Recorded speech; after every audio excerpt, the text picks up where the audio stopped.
Mickey music నుంచి వచ్చేవాళ్ళు ఉంటారు. మీరు మీ శేఖర్ మ్యాటర్ కలిసి క్రియేట్ చేసిన భంగిమలు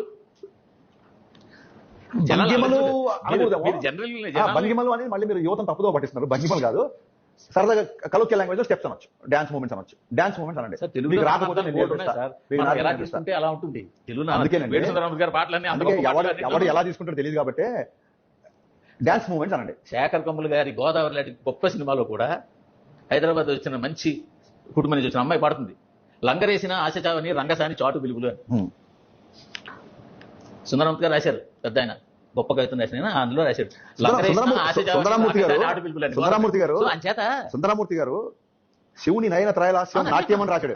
మీరు అది ఎన్నరో అద్వైత సిద్ధికి అమరత్వ లబ్ధికి, అద్వైత సిద్ధికి అమరత్వ లబ్ధికి గానమే సోపానము అని రాశారు. లంగ వేసాడా బొంగరం వేసాడా? మరి చెప్తారు. మన సభ్య సమాజంలో ఉన్నాము. లంగ వేసాం బొంగరం వేసాం కాదు సార్. మీరు హీరోయిన్ ఫోటో వేటూరి గారు అవమానించారు. మీరు వేటూరి గారు అవమానించారు. మీరు ఇప్పుడు వేటూరి గారిని అవమానించారు తెలుసా? ఆయన శివుని నయన త్రయలాస్యం అని రాస్తే అది వదిలేసి లంగరేసాడు బొంగరేసాడు అని చెప్పి వేటూరి గారిని నేను అందుకే చెప్తాను సార్. మీరు నన్ను ఇలా చెప్పాలని చూడకండి. మీరు రాత్రిలో